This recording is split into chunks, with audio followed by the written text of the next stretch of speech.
ईफेंग ने चाचा भतीजा दोनों को सेफ्टी टैंक में सील कर दिया, वहां से निकल पड़ा और रास्ते में यूरुची की मेडन से मिला जिसने जेडन इवेंट में उसको इनवाइट है कर दिया। लेकिन कई लोगों को उसको देख के मिर्ची लगा और जब उसने योहान फत्तर को इंपीरियल ब्लड के साथ इन्फ्यूज करने की कोशिश की तो योहान फैमिली ने उसके ऊपर हमला कर दिया, जिसपे यून मास्टर ने बीच में आके प्लान को खराब कर दिया और उनको बहुत बुरी तरह से पीट दिया। फाइनली ईफेंग इंपीरियल ब्लड को पत्थर में इन्फ्यूज करने में सफल हुआ, साथ में थोड़ा सा एसेंस नाना के लिए भी निकाल लिया और उसको उससे फ्यूज कर दिया। इसी एपिसोड शुरू होता है, लेकिन उससे पहले व्हाट्सएप का जो लिंक है यार नीचे दिया, उसको ज्वाइन कर लेना क्योंकि यूट्यूब तो नोटिफिकेशन देता नहीं, रिकमेंड करता नहीं है और लाइक फिर आता नहीं है, इसके साथ मेरा मेहनत बर्बाद हो जाता है। छोटा चैनल है, अभी तुम्हारा एक एक लाइक बहुत जरूरी है, तो ज्वाइन कर लेना है प्लीज प्लीज। और अब मैं कहानी तुमको सुनाता है और मार्शल यूनिवर्स के सीजन 6 के लिए भी तैयार है क्योंकि उसको सुनने में तुम्हें मजा आने वाला है। इस एपिसोड की शुरुआत में ही हमको यून मास्टर को दिखाया जाता है जो कि पीछे फल को अपने हाथ में ले रहता है और बोलता है नहीं मेरे साथ चीटिंग हुआ है, ये मेरे क्लान का इमॉर्टल पीचिन ट्री का फल नहीं है, मेरे उठा है, मैं उनको नहीं छोड़ने वाला है ना बोल के मंकी वो फल को जोर से पटक देता है। लेकिन इंपीरियल डॉग वहां पे पहुंचता है, वो फल खा लेता है और बोलता है हाँ तुमने सही कहा, ये इमॉर्टल फल तो नहीं है लेकिन ये स्पिरिचुअल फल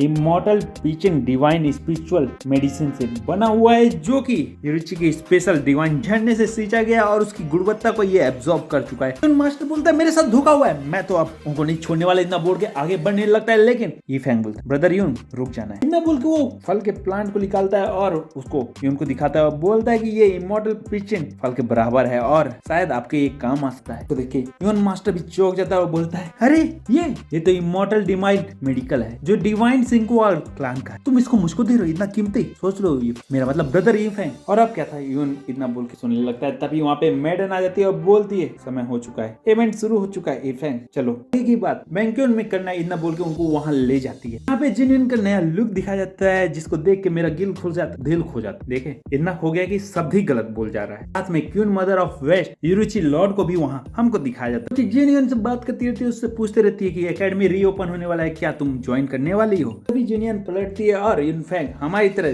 दिल से घायल हो जाता है, वो भी खो जाता है। लेकिन तभी उसको मैडन जगा देती है और बोलती ये यूरहानेस है, यूरुची लॉर्ड है, मदर ऑफ वेस्ट। सुनकर ईफेंग उनको ग्रीट करता है, सामने से जवाब आता है मैंने तुम्हारे बारे में बहुत सुना है ईफेंग और तुमने आज जो काम किया है वो साबित करता है वो हर एक बात बिल्कुल सही है और तुमसे मिलके हो रही मुझको खुशी है और इसलिए मैं वादा करती हूँ कि मैं तुम्हारे काइंडनेस को रिपे करके रहूंगी। इतना बोल के क्वीन मदर वहाँ से दूसरे लोगों से मिलने चले जाती है। इंपीरियल डॉग भी मंकी को लेकर जेनिट पुल की ओर चला जाता है। तभी जीन फायदा उठाती है और बोलती है ईफेंग, और ईफेंग भी बोलता है लंबे समय बाद तुमसे मिलकर मुझको खुशी हुई, जिसपे बोलती बहुत लंबे समय के बाद, हम लोग अभी कुछ समय पहले तो मिले थे, इतना समय भी नहीं बीता है, लेकिन मैंने तुम्हारे बारे में रूमर्स सुना है। जिसपे ईफेंग बोलती कौन से रूमर्स, जिसपे वो नखरा करती है और बोलती है वही रूमर्स जिसमें तुमने अपनी कल्टीवेशन तबाह कर दिया है, कट कर दिया है, आगे नहीं बढ़ने का फैसला किया है और लिमिट कर दिया कि 10 बार वार कर सकते हो और वो बड़े खतरनाक कर सकते हो और उसके बाद तुम मर सकते हो। सच बोलना है ना, ये बिल्कुल झूठ है। जिसपे ईफेंग बोलता है भूल जाओ मुझको माफ कर देना, वो झूठ दूसरों के लिए है। जिसपे बोलती आपको तुम मेरे से झूठ थोड़ी बोल सकते हो, मुझको बेवकूफ नहीं बना सकते हो, वो एक बार गलती से बना चुके हो, अब ऐसा दोबारा कभी नहीं कर सकते। तो ईफेंग बोलता है ठीक है, लेकिन वो बोलती है अरे क्या ठीक है, अगर गड़बड़ घोटाला वाला काम कभी और करना हो और उसमें मजा आता हो तो पहले मेरे को बता दे। लेकिन तभी वहाँ पे अनाउंस होता है सावधान हो जाओ, नोंगजो जंगडोन आ रहे हैं। अभी हमको पत्ते उड़ते हुए दिखाया जाता है जो एक जगह जमा होने लगते हैं। नोंगजो वहाँ आ जाता है और हवा से नीचे उतरने लगता है, जिसको देख के दो एल्डर बात करने लगते हैं और बोलते हैं मिस्टर नाजन, आपके बारे में मैंने रूमर सुना है कि आप ब्राउजन इमॉर्टल पैलेस जा चुके हैं और वहां से सेफली बच के अब आ चुके हैं। और वो बात करते हुए आपस में एक दूसरे की ओर इशारा करने लगते हैं, जिससे हमको पता चलता है वो कुछ और प्लान करते रहते और इतना बोलते हुए एक दूसरे को ग्रीट करने लगते हैं। और फिर आगे से एल्डर बोलने लगता है क्या आप हमको कुछ नॉलेज दे सकते हैं, आप इतनी खतरनाक जगह से और मिस्टीरियस जगह से जो आए हैं। नोंगजो यार बोलता है मैं सच बोलूं, ब्राउजन इमॉर्टल पैलेस से बच के आना नामुमकिन है, वो तो मेरी किस्मत अच्छी थी जो उस दिन मैं बच के निकल आया, क्योंकि भला मैं कोई एंशिएंट इंपीरियल थोड़ी हूँ, उनके सामने तो मैं अभी भी चीटी हूँ। सामने से एल्डर बोलता है सच में एंशिएंट इंपीरियल कितने खतरनाक थे जो ब्राउजन इमॉर्टल पैलेस जैसा कुछ बना सकते हैं। मिस्टर नॉसन बोलते हैं वो रूथलेस इंपीरियल ने बनाया, जिसको सुन के हर कोई दहल जाता है और उन लोगों को बिलीव नहीं होता। क्या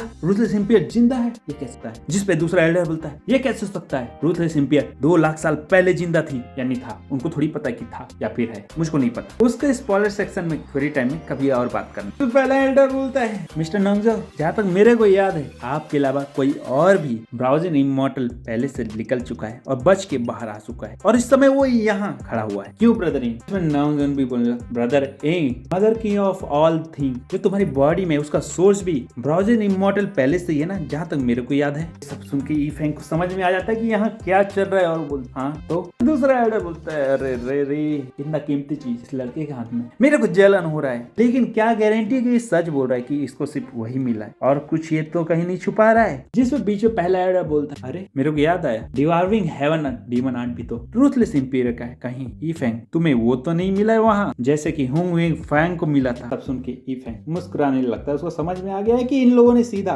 उसको मारने का प्लान बनाया और इसलिए सब चाल चल रहे हैं और उसका ट्रेजर छीनना चाहते हैं। ये सब नोटंकी उसी के लिए कर रहे हैं। दूसरा एल्डर बोलता तुमने सही कहा एल्डर, ई फैंग का कल्टीवेशन इतना तेजी से बढ़ा है जबकि ये होली बॉडी पोजेस करता है जो कि कल्टीवेट कर ही नहीं सकता है। और भूलो मत ये जब ब्राउजिंग इमॉर्टल प्लेस से आया था तो इसको खरोच भी नहीं लगा था। पक्का ये वो डीमन हार्ट को पोजेस करता है। रूथलेस इंपीरियर का इनहेरिटेंस पा चुका है। उनके हर कोई बात करने लगता है, हर कोई रूमर्स को मानने लगता है। लेकिन तभी जी आगे बढ़ती है और बोलती है बस हो गया बकवास, भूलो मत ई फैंग के साथ मैं भी वहाँ थी और मैंने सब कुछ देखा है और ई फैंग के साथ सुरक्षित बिना स्क्रैच के मैंने भी बाहर इस दुनिया में वापस कदम रखा। रही बात मदर की ऑफ ऑल थिंग की, उसे ई फैंग ने मेरे सामने कलेक्ट किया है क्योंकि मैं उसे कलेक्ट करना चाहती थी और उसके कारण हम लोग की जान खतरे में आ गई थी, तब वो उसको मिला है और इसका विटनेस मैंने खुद अपनी आंखों से किया है और इसलिए रूथलेस इंपीरियर से इसका कोई भी कनेक्शन नहीं है। अरे बेचारी को भी क्या पता है, ओ ई फैंग को भी नहीं पता रूथलेस इंपीरियर का डायोफल उन्हीं के साथ चल रहा है। फर्स्ट एल्डर बीच में कूदता है क्योंकि उसको प्लान फेल होता है और बोलता है जिन फैमिली की लड़की तुम्हें नहीं पता ये कितना चालाक लोमड़ी है, ये तुम्हें ठग रहा है और तुम्हारी मासूमियत और भोलियत का फायदा उठा रहा है। ई फैंग मुस्कुराता है और बोलता है अगर मैंने सच में वो डिमोनिक आर्ट को कल्टीवेट किया तो गॉड किंग की आंखों से मैं कैसे बच चुका हूँ? क्या तुम ये कहना चाहते हो कि तुम्हारी आंखें उनसे ज्यादा ताकतवर है, उनसे ज्यादा प्रोफाइंड नॉलेज तुम्हारे पास है? सीनियर टैंग शुंग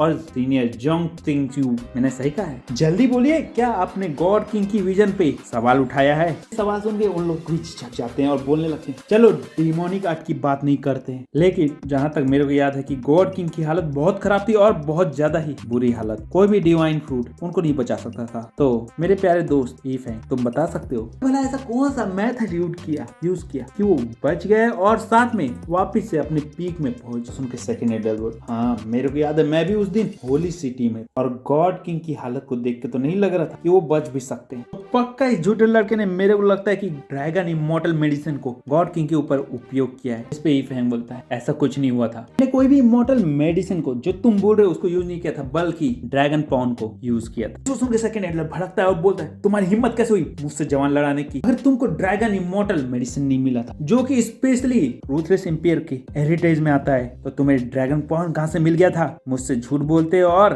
बोलते हो कि रूथलेस इंपीरियर का इनहेरिटेज तुमको नहीं मिला है। लेकिन तभी क्वीन मदर ऑफ वेस्ट आ जाती है और बोलती है बस बहुत हो गया, आज ये बात अभी यही खत्म करना है और इस इवेंट को खराब नहीं करना है, अभी इवेंट में फोकस करना है, फिर उसके बाद ये सब आराम से इवेंट के बाद देखें। फर्स्ट एल्डर बोलता है क्वीन मदर ऑफ वेस्ट नहीं, इससे अच्छा मौका और कहीं नहीं मिलने वाला है। अगर ये सच में रूथलेस इंपीरियर के इनहेरिटेज है तो आज इसका खेल यही खत्म करना है और इससे अच्छा इस गैदरिंग का क्या फायदा होने वाला है? क्यों मैंने सही कहा है ना? सेकंड एल्डर भी बोलता है सही कहा फर्स्ट एल्डर, हमें गलती नहीं करना है, अगर ये बच के निकला तो ये तबाही ला सकता है, क्रिएशन वर्ल्ड को पूरी तरह से तबाह कर सकता है, रूथलेस इंपीरियर की तरह इतिहास में आतंक मचा। तो आज इसको बच के जाने नहीं देना है, भले ही सबूत ना मिले इसको खत्म करना है। रिस्क लेने से अच्छा रिस्क ही मिटा देना है, फिर सही हो या गलत क्या ही फर्क पड़ता है। इसको सुन के हर कोई बोलने लगता है सही बात है, खत्म कर दो, मार दो इसको, खत्म कर दो, हमें रिस्क नहीं लेना है, मार दो। जिस पे ई फैंग बोलता है अच्छा है, लेकिन मैंने ई फैंग ने कभी झूठ नहीं बोला है, अगर तुम्हें बिलीव करना है करो, नहीं करना है तो मैं कुछ नहीं करता है। आगे बोलने लगता है याद रखना कि वो जो मैंने ऑब्टेन किया था ड्रैगन पेल वो इसी नॉर्थर्न रिलीजन से था, अभी भी वहाँ वो ट्रेजर इमॉर्टल खड़ा हुआ है। जिसको सुन के फर्स्ट एल्डर को लालच आ जाती है और वो बोलता है नॉर्थर्न रीजन में ऐसा कोई फ्रूट मैंने कभी कहीं नहीं देखा है, ना ही सुना है, तुम्हारा झूठ बोलना मेरे सामने तुरंत पकड़े जाने वाला है ई फैंग, तो झूठ नहीं बोलना है। तो ई फैंग बोलने लगता है अच्छा आपको विश्वास नहीं है तो मैं वहाँ ले जा सकता है, आपको दिखा सकता है कि मैंने वो ड्रैगन पल कहाँ से पाया है, क्या तब आपको बिलीव होने वाला है? बीच क्वीन मदर ऑफ वेस्ट ई फैंग को मैसेज करने लगती है, बोलने लगती है ई फैंग अगर तुमने यूरिची से बाहर कदम रखा तो मैं तुम्हें प्रोटेक्ट नहीं कर पाऊंगा। इस पे ई फैंग तुरंत रिप्लाई करता है, बोलता है queen mother of west tension नहीं लेना है, सब कुछ प्लान के हिसाब से ही जाने वाला है। हमको दोनों एल्डर को दिखाया जाता है जहाँ पे सेकंड एल्डर बोलते हैं ई फैंग बहुत खतरनाक है, बहुत चालाक है, रिस्क नहीं लेना है, जिसपे फर्स्ट एल्डर बोलते हैं लेकिन अगर उसने जो बोला वो सच हुआ। सोचो इतिहास में वो फ्रूट कितने लोगों को मिला है। ऐसा मौका अगर हमारे हाथ से चला गया तो सिर्फ पछताने के अलावा कोई भी चीज हाथ नहीं लगने वाला है। और रही बात ई फैंग की, वो छोटा कीड़ा कितने टाइम तक हमारे हाथ से बचता है। फाइनली फर्स्ट एल्डर बोलता है ई फैंग तुमने सच कहा है तो जल्दी बताओ कहाँ पे ये तुम्हें फल मिला है। अगर वहाँ पे सच में वो प्लांट दिखता है तो इसका मतलब तुम सच बोल रहे हो। उस जगह का नाम बोलना है। जिसपे ई फैंग बोल 10,000 ड्रैगन नेस्ट। क्या था सीन बदल जाता है, हर कोई वहाँ पहुंच जाता है, साथ में जीन भी पहुंच जाती है और मास्टर यून वो भी साथ में रहता है। तो दिखाया जाता है इंपीरियल डार्क कुछ तो ई फैंग हाथ में देता है और जब जीन उसके आगे साइड से गुजरने लगती है तो ई फैंग बोलता है तुम यहाँ क्या कर रही हो। जिसपे वो बोलती है मुझको पता है कि इनको यहाँ फंसाने आया और इनको यही खत्म करना चाहिए और इसलिए इस गेम में मैंने भी तुमको ज्वाइन किया है। समझ गए मैंने क्या कहा है। जल्दी से अपना प्लान मेरे को बता, बोलो आगे क्या करना। मंकी बोलता है ब्रदरिंग टेंशन नहीं लेना है, जल्दी बोलो क्या इनको पीट के यहाँ से निकलना है। ई फैंग बोलता है ब्रदरिंग थैंक्स इतना सोचने के लिए, लेकिन मुझको पता है कि क्या करना है, यहाँ पे फालतू में क्यों लड़ना है। तो आगे बढ़ने लगे। First Elder second Elder finally energy का सोर्स पाने लगते हैं जहाँ से बहुत ज्यादा रिच एनर्जी आने लगती है, जिसको देख के वो खुश होने लगते हैं। बोलते हैं सिर्फ इतनी सी एनर्जी फिर भी इसकी क्वालिटी इतनी अच्छी, पक्का यहाँ कोई ट्रेजर छुपा हुआ है। क्या था बिना रुके हुए तुरंत उस जगह को स्कैन करने लगते हैं और फाइनली जानते हैं कि ट्रू ड्रैगन डायनेस्टी की इतिहास धरती के नीचे दबी हुई है। ई फैंग बोलता है सीनियर देखा ना मैंने सच कहा है, अब मैं यूनियन से प्रूफ हुआ ना। जिसपे सामने से एल्डर बोलता है प्रूफ जब जब वो फल हमें नहीं दिख जाता तब तक अभी भी तुम पे कोई बिलीव नहीं करने वाला है, लेकिन हाँ फल मिल जाएगा तो हम लोग मान लेंगे कि तुमने सच बोला और तुम इनोसेंट हो। तो अब देर नहीं करना है, हमें रास्ता आगे दिखाना है। जिसपे ई फैंग बोलता है ठीक है लेकिन मैं पहले ही बता देने वाला है कि जैसे जैसे हम अंदर जाएंगे और नीचे पहुंचते जाएंगे वहाँ खतरा बढ़ने वाला है, मैं आपकी लाइफ को नहीं बचा सकने वाला है। तो बाद में नहीं बोलना कि मैंने चेतावनी नहीं दिया है। तो सुन के फर्स्ट एल्डर बोलता है ई फैंग टेंशन नहीं लेना है, जो भी अब नीचे होने वाला है जवाबदारी तुम्हें लेने की कोई जरूरत नहीं क्योंकि तुम ना उतने पावरफुल हो ना ही ले सकते। तो तीसरा व्यक्ति बोलता है तुम्हारे पास कोई और रास्ता नहीं है हमारे साथ जाने के लिए, तो बकवास नहीं करना है, चलो या फिर अभी बोलो तुम्हें यही मन। तो ई फैंग कदम आगे बढ़ाते हुए बोलता है मैंने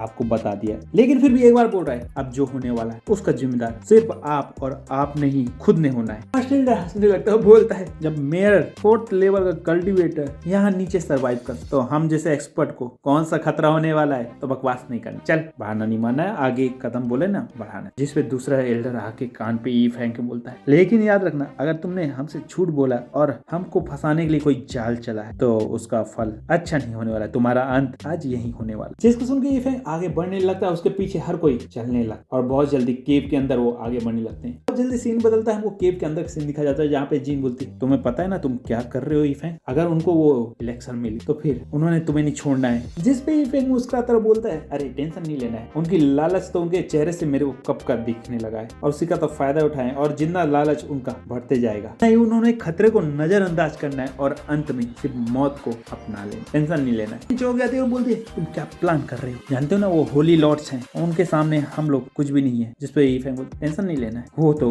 जो खतरा आ रहा है उसके सामने वो खुद भी कुछ नहीं है। तो जिन बोलती है तो फिर हम टेंशन नहीं लो, प्लान रेडी। क्या फाइनली हमको एक बड़े गेट को दिखाया जाता है जिसके सामने ओवे खड़ा हो जाता है और बोलता है ट्रू ड्रैगन एलेक्सर की एनर्जी मेरे को महसूस हो रही है, वो इस गेट के पीछे है, मैं अपनी यून एनर्जी को यूज करके इसको खोलने वाला, इस फॉर्मेशन को क्रैक करने वाला हूँ और उसके बाद वो एलेक्सर हम सबका होने वाला है बोल के वो गेट खोलने लगता है। लेकिन तभी मंकी की बोलने लगता है ब्रदरिंग इसके पीछे से प्राइमोर्डियल रॉयल फैमिली की स्ट्रॉन्ग एनर्जी आ रही है, आखिर इस गेट के पीछे असल में है क्या। तभी फैंग ब्लैक इंपीरियल डॉग को इशारा करता है, बोलता है समय आ चुका है, रेडी रहना है। और हमको दिखाया जाता है ओगवे गेट को खोलता रहता है और फाइनली फॉर्मेशन खुल जाता है, गेट खुल जाता है और सामने dragon election divine fruit plant हमको दिखने लगता है। जिसको देख के खुश होने लगता है, उनकी आंखों में लालच दिखने लगता है, उनको तो पता भी नहीं था कि वो कितना खतरनाक जगह रहता और सबके चेहरे में मुस्कान आने लगता है। लेकिन तभी फैंग पलट के बोलता है सीनियर मैंने देखा ना सच कहा है, यहीं से तो मैंने इलेक्सर को उठाया, मैंने बोला था ना ड्रैगन पाम मुझको यहीं से मिला था, सामने प्रूफ दिख रहा है। एल्डर बोलते हैं तो फिर आगे का रास्ता भी दिखाना है ना ये फैंग, क्योंकि अभी तो हमको कुछ तो गड़बड़ लग रहा है। जिसपे ये फैंग बोलता है फिर ये फॉर्मेशन गेट को कौन चेक करेगा, क्यों ना आप यहाँ रुक जाओ और फॉर्मेशन को चेक करो और हम लोग फल को लेके आ जाते हैं। जिसपे वो लालच में तुरंत नहीं बोलने लगता और बोलने लगता अरे इतनी छोटी सी बात के लिए मेरा रुकना यहाँ जरूरी थोड़ी है, ये फैंग मैं भी तुम्हारे साथ और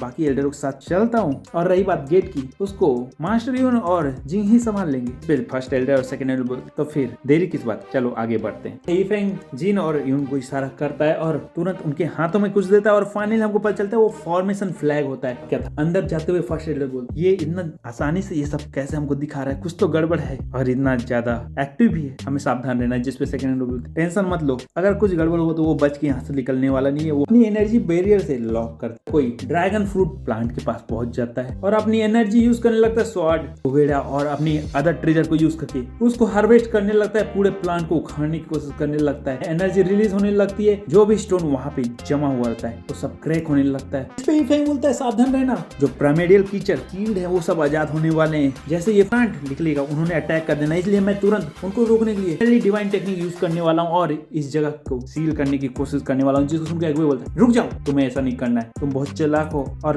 मेरे को लग रहा है कुछ चाल चल रहे हो, इसलिए इफेंग इसको मेरे खुद को हैंडल करने दो। होवे तुरंत अपने युआन हेवनली टेक्निक को यूज करने लगता है और उनको सील करने की कोशिश करने लगता है। सब कुछ एकदम शांति से गुजरता रहता है। उनका फल निकालने के प्रोसेस में फोकस रहता है और इफेंग बोलने लगता है मन में, तुमने मुझे यूरुची में टारगेट किया था ना और मुझे मारने की कोशिश की थी, अब मैं तुमको दिखाता हूँ अनहेवनली डिवाइन टेक्निक असली वाली कैसी होती है। बदला लेने का समय जो आ चुका है बोल के उसके फॉर्मेशन पे एक जबरदस्त अटैक कर देता है, जिसके कारण वहाँ पे एक ब्लास्ट हो जाता है और बहुत ज्यादा एनर्जी वेव रिलीज होने लगती है। हुए फेंका जाता है और इफेंग बोलता है हुआ ना असली शुरू। हर स्टोन अटैक होने लगता है, हर क्रिस्टल से डीमन निकलने लगते हैं और वो अटैक करने लगते हैं, जिसको देख के हर कोई चौंक जाता है। बोलने लगते हैं ये एंशिएंट क्रीचर कैसे जिंदा होते हैं, कैसे जाग सकते हैं, सब कुछ तो अच्छा जा रहा था, आखिर यहाँ क्या हो गया। बोल रहे तुमने ये क्या किया है, तुमने हालात को कैसे बिगाड़ दिया है। तो वो बोलता है मैंने कुछ नहीं किया, ये सब इफेंग ने किया है, ये उसी का करा धरा है। जिसको सुनकर हर कोई चौंक जाता है, लेकिन अभी हर कोई चिल्लाने लगता है अभी उस बात का समय नहीं है, आपको बचाना है और यहाँ से जल्दी निकलना है, ये फ्रूट को हासिल करना है। तो फोकस उसमें करना है। हर कोई बचने की कोशिश करने लगता है, डीमन उन पे अटैक करने लगते हैं और उनको मारने लगते हैं, एक एक को चीरने फाड़ने लगते हैं। और जो बच्चे कुछ थे बीच में ताकतवर, वो अपने आप को किस तरह बचा रहे थे, लात मार के उनको दूर फेंक रहे थे, उनके अटैक को डिफ्लेक्ट कर रहे थे, उनसे लड़ रहे थे। तभी इफेंग इस सब का फायदा उठाता है और जिन और मास्टर को बोलता है समय आ गया है, फॉर्मेशन एक्टिवेट करना है। बिना देरी किए अपने फुट स्टेप को यूज करते हुए वहां से जल्दी से निकलने की कोशिश करने लगता है। एक जगह से दूसरी जगह डॉज करते हुए आगे बढ़ने लगता है। गेट के पास पहुंचने वाला रहता है, गैस को जैसे ही टच करता है उसको कुछ समझ में आया, इससे पहले गेट बंद होने लगता है। पीछे सेकंड एल्डर चिल्लाते हैं तुमने क्या सोचा, तुम हमको फंसा के यहाँ से निकल सकते हो, ऐसा नहीं होने वाला है, अब तुम मेरे हाथों से मरने वाले हो, नहीं बच सकते। इतना बोल के वो अटैक करना शुरू कर देता है। स्पिरिचुअल एनर्जी से उस पर बारिश करने लगता है, जिसको इफेंग डॉज करता है, पीछे हटता है, जंप मार के इधर से उधर हटता है और वहां से दौड़ के बचने लगता है और फाइनली एक जगह खड़े होकर अपनी एनर्जी को एक्टिवेट करता है। एक सेकंड एल्डर और भी ज्यादा उग्र हो जाता है और भी ज्यादा पावरफुल शॉट से उसके ऊपर अटैक करने लगता है, जिसको इफेंग रोकने लगता है और पूरी पावर से अपने हाथों को पीछे खींचने लगता है, एनर्जी को वहां जमा करने लगता है और लगातार मुक्के की बारिश उसके स्वॉर्ड पे करने लगता है, अपने आप को बचाने लगता है, जिसके कारण हर जगह क्रैक होने लगता है। डीमन निकलने लगते हैं जो बाकी एल्डर और डिसाइपलों को खाने लगते हैं, वो किसी को नहीं छोड़ते हैं, जिंदा ही उनको खाने लगते हैं। उनका मुकाबला करते रहते हैं और लड़ते रहते हैं, लेकिन कई मारे जाते हैं क्योंकि वो एंसेस्टर डीमन रहते हैं और बहुत ही ज्यादा ताकतवर रहते हैं। एक के पीछे कई कल्टीवेटर अटैक करते रहते हैं, लेकिन डीमनों की संख्या बढ़ती जाती है और उनका अंत होता जाता है। कोई लाश से कचरा जाता है, डीमनों के अल्ट्रासाउंड से मारा जाता है। फिर वो होली लॉर्ड ही को वो भी नहीं बच पाता, उसका पाउडर तबाह हो जाता है, वो बच के वहां से भागने की कोशिश करता है, लेकिन दूसरी ओर बाकी एल्डरों का भी कोई अच्छा हाल नहीं होता, वो राख में मिल जाते हैं। सेकंड एल्डर को दिखाया जाता है जो बोलते हैं भले ही मैं इस एरिया में आने के बाद सुप्रेस हो चुका हूं, मेरी एनर्जी इमॉर्टल प्लेटफॉर्म से नीचे आ चुकी है, लेकिन फिर भी इफेंग तुम मेरे हाथों से नहीं बच सकते हो, तुम मेरे मैच नहीं कर सकते हो और इसलिए तुम यहाँ से भाग नहीं सकते हो। भी हमको दिखाया जाता है आई डीमन के पेट से आई खुलने लगती है, बाकी डिसाइपल उससे लड़ने लगते हैं, लेकिन इफेंग बोलता है अच्छा तुम ये सोचते हो तो ठीक है चलो मेरे को पकड़ के दिखाओ, इतना बोल के उसके स्वॉर्ड तोड़ता है और वो वहां से भागने लगता है, जिस पे सेकंड एल्डर उसका पीछा करने लगता है। सारे डीमनों को मारता हुआ घसीटता हुआ वहां से निकलता जाता है, आगे बढ़ता जाता है। उधर गेट बंद होने लगता है, जिसको जिन और मंकी किसी तरह से रोक रखते हैं और बोलते हैं इफेंग जल्दी करो, और इफेंग भी तेजी से उनकी ओर बढ़ने लगता है। पीछे सेकंड एल्डर उसको पकड़ने वाला लगता है, लेकिन तभी देखता है उसका हाथ काला पड़ने लगता है और वो पूरी तरह से खत्म होने लगता है, जिसको देख के वो चौंक जाता है। वो तुरंत अपना हाथ को काट देता है क्योंकि उसके पास और समय नहीं होता है, अगर वो हाथ नहीं काटता तो उसके बॉडी में वो पूरा शैडो फैल जाता है और उसका खेल वहीं पे खत्म हो जाता है। रुकता नहीं है और तुरंत आगे बढ़ने लगता है और मुस्कुराने लगता है। पीछे सेकंड एल्डर रुक जाता है तो बोलता है ये कैसे हो सकता है, ये क्या एनर्जी जो मेरे को इफेक्ट कर रही है लेकिन इसको कुछ भी असर नहीं कर रही है, ये कैसे हो सकता है, ये सुप्रेशन एनर्जी इसको क्यों हम नहीं कर रही है। जिस पे इफेंग मुस्कुराता है और तेजी से आगे बढ़ने लगता है, लेकिन तभी उसके ऊपर एक डीमन अटैक करने वाला रहता है, लेकिन इफेंग बोलता है अच्छा मैं चलता हूँ, तब तक वेट करना मैं दोबारा मिलता हूँ, इतना बोल के इफेंग वहां से निकल जाता है। वो मॉन्स्टर उसको कुछ नहीं कर पाता है, वो गेट के बाहर पहुंच जाता है। एल्डर भी निकलने की कोशिश करता है, लेकिन पीछे से उसके पीछे डीमन चमगादड़ पड़ जाते हैं जो उस पर अटैक करने लगते हैं, उनसे बचने लगता है, लेकिन सामने एक डीमन उसको कच्चा खा जाता है और बाकी चमगादड़ भी आके उसको खा जाते हैं, उसको नहीं छोड़ते। हगवे किसी तरह बच के वहां से निकलता रहता है, बोलता है ब्रदर इफेंग रुक जाओ प्लीज, मेरे लिए वेट करो, माफ कर दो, जो भी मैंने किया था पहले वो नादानी थी, ऐसा ना करो, प्लीज सुन लो। ये फैंग नहीं सुनता है, लेकिन तभी वो बोलता है रुक जाओ, मेरे पास हर प्रकार की सीक्रेट मेडिसिन है, होली मेडिसिन है होली सिटी में, तो प्लीज गॉड किंग के लिए मुझको भी बचा लो। गॉड किंग के बारे में सोचने लगता है और अब सीन बदलता है, हमको गॉड किंग को दिखाया जाता है जिनका हालत बिगड़ता जाता है, सर उनके शरीर में दिखने लगता है। तभी उनके एल्डरों ने आपस में बात करते रहते हैं, गॉड किंग क्या नहीं बच सकते हैं? जिस पे एल्डर बोलते हैं जितने भी यूनिस्टेन है उन सबकी एनर्जी खत्म हो चुकी है और जो बचे हुए ट्रेजर है काफी नहीं है, उनका कोई ज्यादा इफेक्ट नहीं हो सकता है। पे होली सन बोलता है डिवाइन मेडिसिन भी तो मार्केट में मिल नहीं रही है, किस चोर ने ये सब कुछ बाय कर लिया पहले ही। वो जानता था गॉड किंग की हालत अच्छी नहीं है और वो जानबूझ के ऐसा कर रहा है। फिंग को दिखाया जाता है, वो बोलता है मैंने पहले ही बोला था ना कि नीचे अंदर खतरा है और कोई नहीं बच सकता है, लेकिन तुमने ही तो फल के लिए ये खतरा चुना है, तो अब मुझे दोष नहीं देना है, मैंने तो पहले ही वार्न किया है। और स्पेशली तुम्हें जिसने गॉड किंग के खिलाफ चाल चला है, तुम्हें तो मैं किसी भी हाल में माफ नहीं करने वाला। क्या था उसकी आंख से उम्मीद टूट गई थी और वो बोलता है फैंग, लेकिन तभी पीछे से बिस्ट उसके घुसा देता है सिंग और हो जाता है उसका खेल खत्म। इसी के साथ होता है ये पार्ट यहीं पे है। तो व्हाट्सएप ज्वाइन करो, लिंक डिस्क्रिप्शन में कमेंट में दोनों है, क्योंकि नोटिफिकेशन वहीं से मिल सकता है। यूट्यूब का तो पता है मैं तुमको नहीं बताने वाला, छोटा चैनल है तो सपोर्ट करना है, लाइक करो सब्सक्राइब करो, डिसलाइक अगर पसंद नहीं आ रहा है तो कर सकते हो, कमेंट में बता देना, लेकिन किस लिए पसंद नहीं है। तो मैं अगले एपिसोड में मिलता हूँ। सॉरी दिमाग खराब हो जाता है कभी कभी मेरा।